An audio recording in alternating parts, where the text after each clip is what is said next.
Yeah, I would say retirement is a lot like life. It's a journey. Not everyone understands the destination you're headed to, and not everyone has the same way to get there. Some of us are going to drive, and some of us are going to fly. Some of us are going to end up in the beach, and some of us want to go to a big city. So you've got to make your retirement destination your own, and it doesn't look the same for everyone. It's unique to that individual, and that's the cool thing about it, right? Let's meet you where you are, and let's get you to your destination the best way possible for you. Take me to the beach. I'm going to be a snowbird when I retire. Hopefully early, too.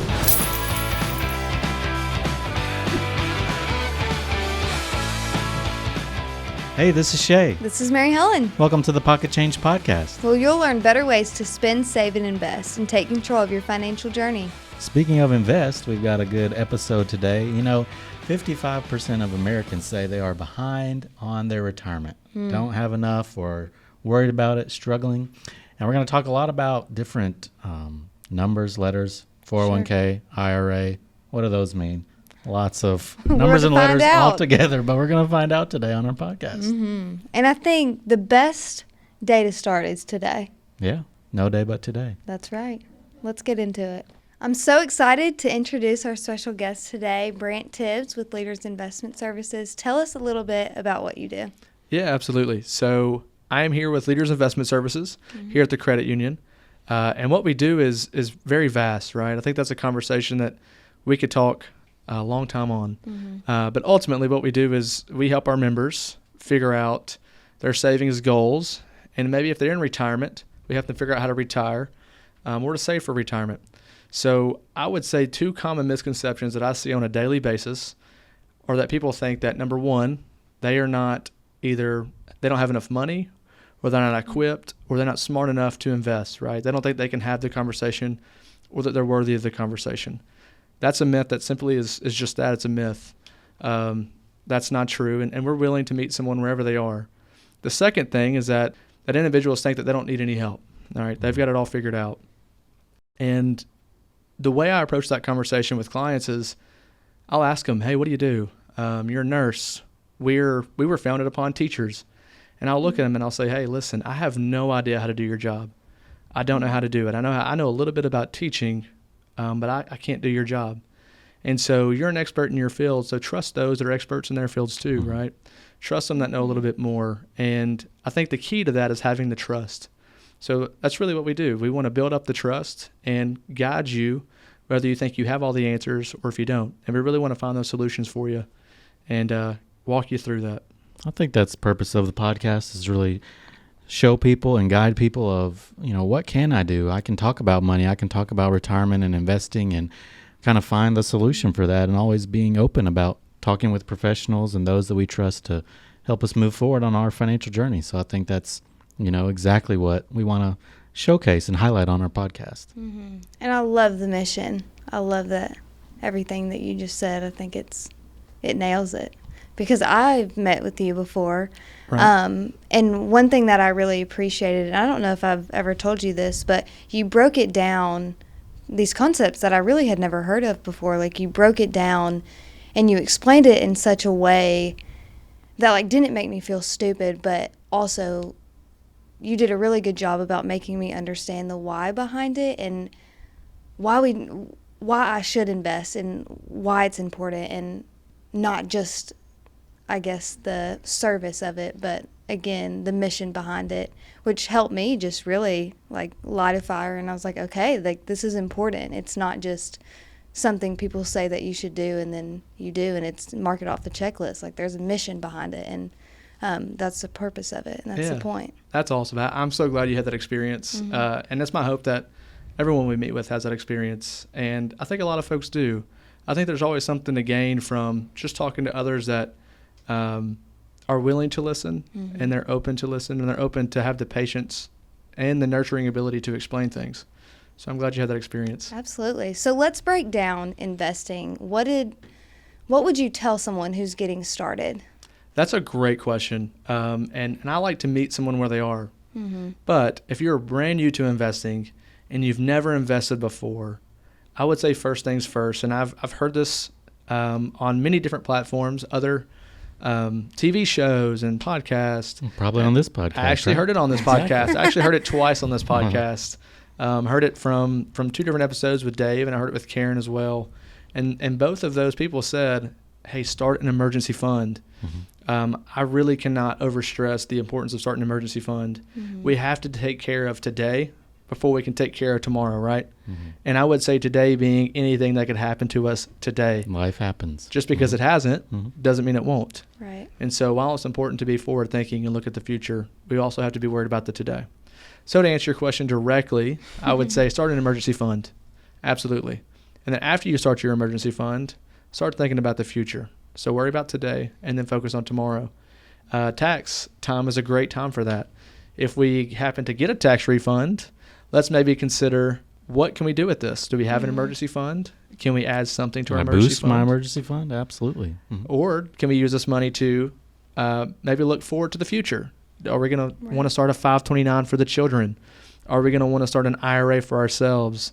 What's out there and what can we do? But investing in the today, investing in the tomorrow. So, Brant, when it comes to retirement, for those who need to be reminded or just don't know yet, what is the difference? There's 401ks, IRAs. What's the difference between those? And there's traditional IRA, Roth IRA. So break it down for us. 401k and IRA. So that's a great question, Shea. The main difference between a 401k and an IRA is both are going to be retirement savings accounts, right? Both are going to be meant for retirement. Both are going to be long-term savings. But a 401k and an IRA are different in the fact that a 401k, which could also be a 403b, a 401k is going to be at your employer. So that's going to be, I'm an employee of Leaders Credit Union, and I'm going to contribute to this retirement savings account, this retirement account, and so is my employer. On the contrary, an IRA quite literally stands for Individual Retirement Account. Makes sense. And so that's your responsibility, right? It's your responsibility to save. It's your responsibility to invest. It's your responsibility to, once you maybe leave a job and have a 401k, to decide what you want to do with those funds, enroll them into an IRA, and decide how you want to invest going forward, right? And so both are retirement accounts, but the main difference is, one, I have at my employer, and one I do on my own. It's possible to have both a 401k and an IRA at the same time. And then there's 2 different types of IRAs, right? I think there's a traditional IRA and a Roth IRA. Yes, absolutely. So traditional and Roth, right? Traditional and a Roth are both, I would say, wrappers. And the way those wrappers work are they just shelter you from taxes. Now, both wrappers work a little bit differently, right? On the inside of one of these wrappers, we actually pay the taxes before it goes in, and we never pay taxes again. In the traditional IRA, we have where we don't pay taxes as the money goes in. We actually get to write those taxes off. We get to write that money off from our taxes. But whenever it grows, when we pull money out, then we pay taxes at retirement. So traditional, you pay taxes when you pull it out. That's correct. Is that right? In the Roth, or it's post-tax, is that right? Yeah, so I often make the joke, you're going to pay taxes either way. Right. But let's pay it on the front end. That way, as we continue to go along, right, our account grows perhaps. Maybe we get raises as time goes along and our tax bracket goes up. And as that tax bracket continues to go up, we now have the ability to say, hey, I contributed and pay taxes when I was in a lower tax bracket. And now that I'm in a higher tax bracket, we're not having to be bogged down with the taxes. I always use the phrase, pay the right amount of taxes, right? Don't worry about tax liability, just pay the right amount of taxes. I think it's awesome that we're talking about this because you really don't know the difference between everything that you just named until somebody teaches you. And that sounds so simple. You don't know until somebody teaches you, but this is such an important topic, and this is something that hopefully everybody has or is going to have sometime in their lifetime in order to best prepare them for the future, but they need to know where to start, and that's Absolutely. what we're talking about today. So what can you tell us, what is a key to investing? The key to investing is going to be drive and direction, because you can have all the drive in the world, but if you don't know the direction you're headed, you can sometimes enter the wrong destination. Or you can have all the direction in the world, but if you don't have the drive to get there, you're not leaving the parking lot. And so you got to have both. Right. You've got to have both. And I think that's where the advisor-client relationship is really important. I can't provide you drive, but I can provide you direction. At the same time, if I'm going to give you direction, I've got to have you provide drive as well. And so I would say drive and direction, and understand what your role in that is and how you can continually improve on both. I've got a trailer full of money, and you're going to tell me where to go Exactly. We're driving somewhere. to get a semi full instead. Exactly. Take my pocket change and turn it into retirement. Turn them to dollars. That's right. So what I really want to know, going right off of that, is how can I retire a millionaire? Great question. Again, I think this goes back to driving direction. But the key in all of that is consistency, right? Everyone has an idea of, and I think at some point, some are going to be later in life than others, and some are going to be earlier in life. They kind of have an idea of where they want to go. And I think both are okay. But whatever we decide, we've got to have consistency in that. We've got to pick an amount and continue to do it. If what you have to save every month is $50, that's awesome. Save your $50 and continually save. Don't go astray from that, and also don't set a goal that's unrealistic. If you've never saved $50, and I've heard this before, if you've never saved $50, don't try to save $500 right out of the gate. Build your way up to that point, right? So consistency, absolutely. Yeah, because $50 over 30, 40 years is going to make a big difference in the long run when it comes to retirement. Yeah, absolutely. Absolutely.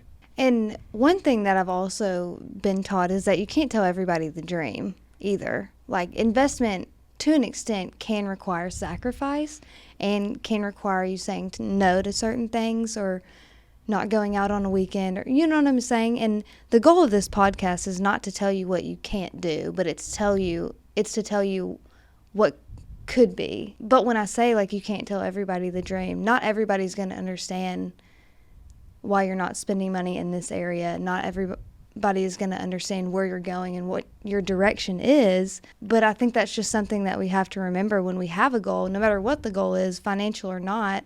Sometimes you can't tell everybody the dream because they're just not going to understand. Yeah, I would say retirement is a lot like life. It's a journey. Not everyone understands the destination you're headed to, and not everyone has the same way to get there. Some of us are going to drive, and some of us are going to fly. Some of us are going to end up in the beach, and some of us want to go to a big city. You've got to make your retirement destination your own, and it doesn't look the same for everyone. It's unique to that individual, and that's the cool thing about it, right? Let's meet you where you are, and let's get you to your destination the best way possible for you. Take me to the beach. I'm going to be a snowbird when I retire. Hopefully early, too. So now that we've talked about investing for the now, investing in yourselves now, and investing for the future, how exactly can we do that? Let's talk about concrete ways to invest in the future. And I typically like to tell people, don't think of money as I'm going to do a set amount per month. If you can, that's great. But some people that might be able to contribute $500 a month could be doing more if they're making more, or they could be doing less because they don't really have $500 to give. They're really stretching themselves thin.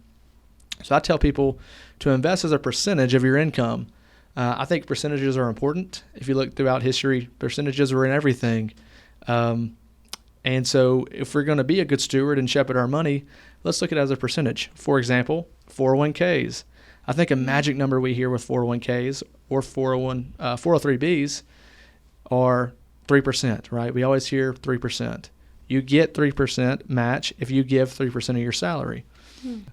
So if we invest as a percentage and we make $50,000 and we save 3% of our salary and invest that into a 401k, or maybe we invest that monthly into an IRA, we're investing about $1,500 a year. So let's say that you do have a 401k and you're getting a 3% match on top of that as well.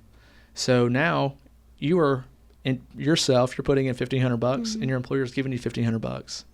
Congratulations. Free money. You just saved $3,000 for your retirement in 1 year, all by thinking about it as a percentage of your income.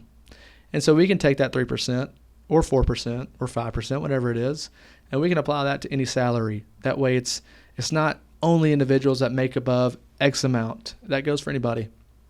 So as we know, tax season is here. It's happening. Some people have already filed their taxes. Some people are making their way either now or this week or this next upcoming month.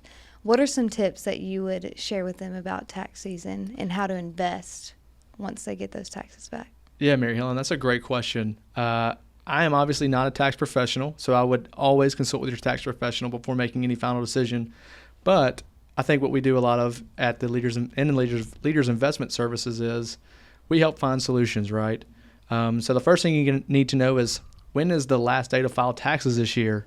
April 18th. Is that? Okay. Yeah, April very 18th. Important day, right? Need to get on that. So that's a day we need to be reminded of perhaps and to keep in mind. So I would say tax day is April 18th this year. Also, we need to look at what our investments are in, right? Let's look at, are we in a IRA that maybe we didn't contribute fully to last year? We only have one chance to contribute to an IRA. That is up until the tax day of the next year. So if you have any more contributions you want to make to 2022's IRAs, you've got until April the 18th of this year to do so. So that is also an important day. That's why April 18th is an important day. We have last-minute contributions, perhaps. That's good to keep in mind, because people might think it's calendar year, but it's actually a tax day that you can contribute up till. So that's absolutely. Good point. I get a lot of folks that will come in and say, I didn't know that. Is it possible to make that contribution? And it is. And to that point, last year's contribution limit for anyone under the age of 50 was $6,000.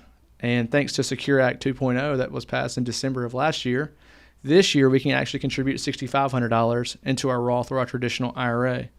And so that's also another key tax-related question to know about and be thinking about. Yeah, that's a great tip for our listeners and those who are depositing into their IRAs. I do want to clarify something. So when you say last year and this year, do you mean in 2022 they can contribute? What was the amount that you said?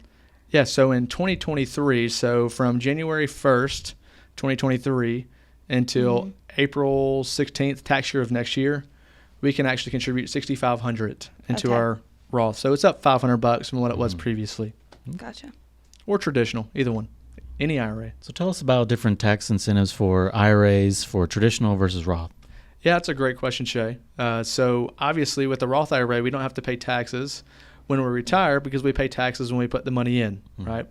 So with the traditional IRA, we actually pay taxes when we retire.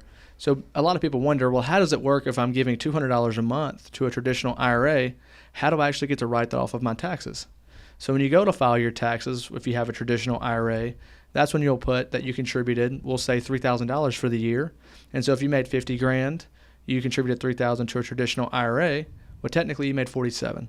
Okay. And so that's how the government views it. So you get to write that off. And when it comes time to retire, now we have to pay the taxes on it then. So a lot of times during this time of the year, people will look at, well, how can I get a tax break, right? How can I save a little bit of money on taxes? And so what they'll do is they'll say, hey, I'm going to put an X amount of dollars, up to $6,500 now, into a traditional IRA, and that'll save me on taxes. Well, really what we like to do is we like to look at how much is that saving you? What's the concrete dollar that it's saving you? So let's say you took $3,000 and you put it into a traditional IRA, and let's say that may have saved you $500 on taxes. So what would have happened if you would have taken the same $3,000 that you put into a traditional IRA and put it into a Roth? So you put it into a traditional IRA and you get to write it off on your taxes, but let's say that money grows to $30,000. Well, you actually got to save or write off $3,000 on your taxes, but now that same $3,000 is worth $30,000. And so the taxable liabilities there, may save you in the short term, but could cost you a lot in the long term. And so that's definitely one thing to consider. If you're looking for some tax breaks, think about the long-term repercussions, and let's look at if it makes sense or not. I think what you mentioned about consistency being one of the keys to investing and really a good tax tip, and just thinking about that long-term gain, that risk and reward that's there, and being sure you either speak to a tax professional or someone that you trust about making the best decision for your taxes. All right, so our last question, we ask this on every podcast. It's a fun question, so we've been talking about a lot of big details with taxes and investing, but if you had some extra pocket change, just in your pocket, I'm not talking full piggy bank, but just some spare change, what would you spend it on? That's a great question. I like to say I'm a big believer in investing in general. And so I'm not going to go with the cliche answer of investing in a specific stock or a mutual fund. Penny stock, Yeah, no, anything. Get that. Right? I'm not going to go with that answer, but I'm going to say investing in yourself or investing in others around you. Okay. I'm a big believer in investing, but take a look around the community and look at a lot of the good organizations here and look at a lot of the people around you. Invest in those people, invest in those communities, and invest in yourself, right? Be better and grow both academically. Just invest in yourself and invest in those around you. I think that might be That's the best awesome. answer we've had for our pocket change question, but just investing in the financial, emotional, social, spiritual well-being. I think that's what this podcast is all about, and we want to highlight those different things that we can do in our lives to set ourselves up for success. So we appreciate you sharing those tips today. Yeah, absolutely. Appreciate you guys and ladies for letting me be here. Yeah. I really appreciate it. Thanks for being on the podcast. Absolutely. We hope you all enjoyed today's podcast. Be sure to rate, review, and subscribe, The Pocket Change podcast has been presented by Leaders Credit Union. where we power your passion and make lives better. Cha-ching! Leaders is federally insured by the NCUA Equal Housing Lender. Learn more at leaderscu.com. The opinions voiced on this podcast are for general information only and are not intended to provide specific advice or recommendations for any individual. To determine which strategies or investments may be suitable for you, consult the appropriate qualified professional prior to making a decision. Securities and advisory services are offered through LPL Financial, a registered investment advisor and broker-dealer, member FINRA SIPC. Insurance products are offered through LPL or its licensed affiliates. Leaders Credit Union and Leaders Investment Services are not registered as a broker-dealer or investment advisor. Registered representatives of LPL offer products and services using Leaders Investment Services and may also be employees of Leaders Credit Union. These products and services are being offered through LPL or its affiliates, which are separate entities and not affiliates of Leaders Credit Union or Leaders Investment Services. Securities and insurance offered through LPL or its affiliates are non-bank deposits or obligations, may lose value, not bank guaranteed, and not insured by FDIC or any other government agency.